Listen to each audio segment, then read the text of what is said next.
दोस्तों, ये कहानी है हरिराम बाबा की। उस समय राजस्थान में सांप बांडी जैसे जहरीले जीव बहुत फैल गए थे। हर रोज 2 से 4 लोगों की मौत सांप के काटने से हो जाती थी। बाबा हरिराम जी जहरीले जीवों का झाड़ा दिया करते थे। आज की वीडियो में आप सुनेंगे कि किस तरह हरिराम बाबा को गांव से बाहर निकाला गया और किस तरह आज हरिराम बाबा का जो मंदिर है उसकी शुरुआत हुई। हरिराम बाबा नागौर जिले के झोरड़ा गांव में रहते थे और आज भी उनका मंदिर झोरड़ा गांव में ही है। बाबा हरिराम जी दाइमा जाति के ब्राह्मण थे और उनके पिता का नाम राम नारायण जी दाइमा था।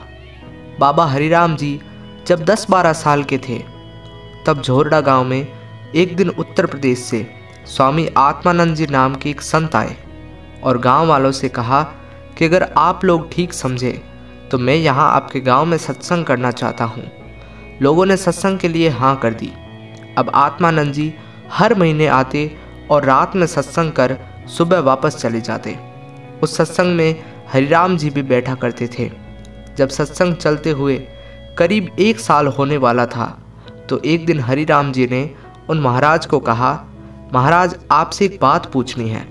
महाराज ने पहले तो सोचा कि बच्चा है, नादान है, ये क्या पूछेगा, लेकिन जब उन्होंने हरिराम बाबा की परीक्षा ली तो उन्हें पता चल गया कि ये कोई साधारण बालक नहीं है। महाराज ने कहा, पूछ बेटे, क्या पूछना है। हरिराम बाबा ने कहा, महाराज हमारे गांव में सांप पांडी और ऐसे ही बहुत से जहरीले जीव रोजाना ही 2-4 जनों को मार देते हैं, आप इसका कोई उपाय करो। महाराज ने कहा कि मैं इसमें क्या कर सकता हूँ। हरिराम बाबा ने कहा कि आप मुझे सांपों का झाड़ा लगाना सिखा दो।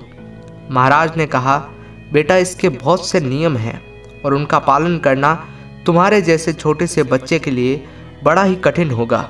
हरिराम बाबा ने कहा, कितने नियम हैं। महाराज ने कहा, कुल 88 नियम हैं। तो हरिराम बाबा ने कहा कि 84 तो मुझे पता है, बाकी के 4 आप बता दो। तब महाराज को लगा कि बच्चा ऐसा वैसा नहीं है, ये तो कोई सिद्ध पुरुष है। महाराज ने कहा, देख बेटा, तुझे जीवन भर शादी नहीं करनी है, ब्रह्मचर्य का पालन करना है और बालाजी महाराज की भक्ति करनी है। साथ ही साथ जात पात और ऊंच नीच छुआछूत जैसी चीज़ों पर तुम्हें कभी विश्वास नहीं करना है। ये 4 नियम बताए हरिराम बाबा ने आत्मानंद जी को गुरु बना लिया और महाराज अपने घर उत्तर प्रदेश चले गए। यहाँ हरिराम जी घर पर भक्ति करने बैठे तो कभी कोई उन्हें उठा देता और कभी कोई उठा देता। इससे वो बड़े परेशान हो गए।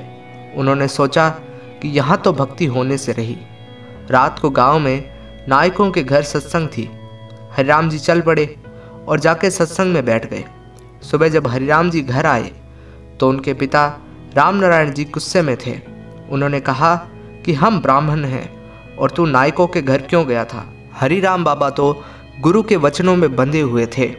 उन्हें जात पात और भेदभाव जैसी चीज़ों पर बिल्कुल विश्वास नहीं था। उन्होंने कहा, मैं तो ऐसे ही सत्संग में जाऊंगा। सब ने मिलकर हरिराम बाबा को गांव से बाहर निकाल दिया और गांव के बाहर एक झोंपड़ी बनाकर कुछ थोड़ा सा सामान दे दिया और कहा कि आज से तेरा हमसे कोई नाता नहीं है। इस तरह हरिराम बाबा ने उस जगह अपना धूना लगाया। मन में सोचा कि बालाजी की भक्ति करने के लिए उनकी मूर्ति नहीं है। झोंपड़ी से बाहर देखा तो वहाँ एक बालाजी महाराज की मूर्ति मिल गई। उसी जगह उन्होंने बालाजी की वो मूर्ति भी स्थापित कर दी। आज झोरड़ा गांव में जहाँ हरिराम बाबा का मंदिर है वहीं बाबा झोंपड़ी में रहा करते थे और बालाजी महाराज का भजन किया करते थे। तो इस तरह आज की इस वीडियो में आपने सुना कि किस तरह झोरड़ा गाँव में हरिराम बाबा ने अपना धूना लगाया और आज जहाँ मंदिर है उसकी शुरुआत कैसे हुई थी। ये वीडियो अगर पसंद आई हो तो इसे लाइक कीजिए, क्योंकि आने वाले वीडियोस में हरिराम बाबा की और भी कहानियाँ आपको सुनाएंगे। कमेंट के अंदर हरिराम बाबा की जय लिखिए और ऐसी ही वीडियो देखते रहने के लिए हमारे चैनल को सब्सक्राइब कर लीजिए।